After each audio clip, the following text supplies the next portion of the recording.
আলুগুলোকে ভালো করে ভাজা হলো, সেদ্ধ করাই ছিল আগে থেকে একটু। এবার ভালো করে ভেজে নেওয়া হচ্ছে। আলু ভাজা কমপ্লিট হয়ে গেলে এবার মশলাটা কষতে হবে ভালো করে একটুখানি। মশলাটা কিছুক্ষণ কষতেই তো হবে, নাহলে তো রান্নার টেস্ট আসবে না। আর শীতকাল পড়েছে, নতুন আলুর দম খাবো না তাই কখনো হয়? তাই আজকেই বানিয়ে ফেললাম কষা কষা করে একটু নতুন আলুর দম। আর এই নতুন আলুর দম খেতে আমি কেন, সবাই খুব ভালোবাসে। যেহেতু শীতের প্রথমেই নতুন আলুর দম খেতে সবারই খুব পছন্দের। আলুটাকে দিয়ে এইবার ভালো করে কষে নেব। নিয়ে অল্প একটু উষ্ণ গরম জল এর মধ্যে দিয়ে দিলেই মোটামুটি আলুর দমটা রেডি। আর এদিকে তো রয়েছেই রেডি করা ময়দা মাখা।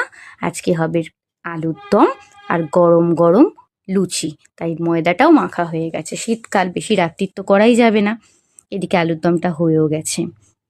আর এইদিকে তো ময়দার প্রিপারেশন পুরোপুরি রেডি। গরম গরম লুচি করলেই ব্যাস রান্না কমপ্লিট।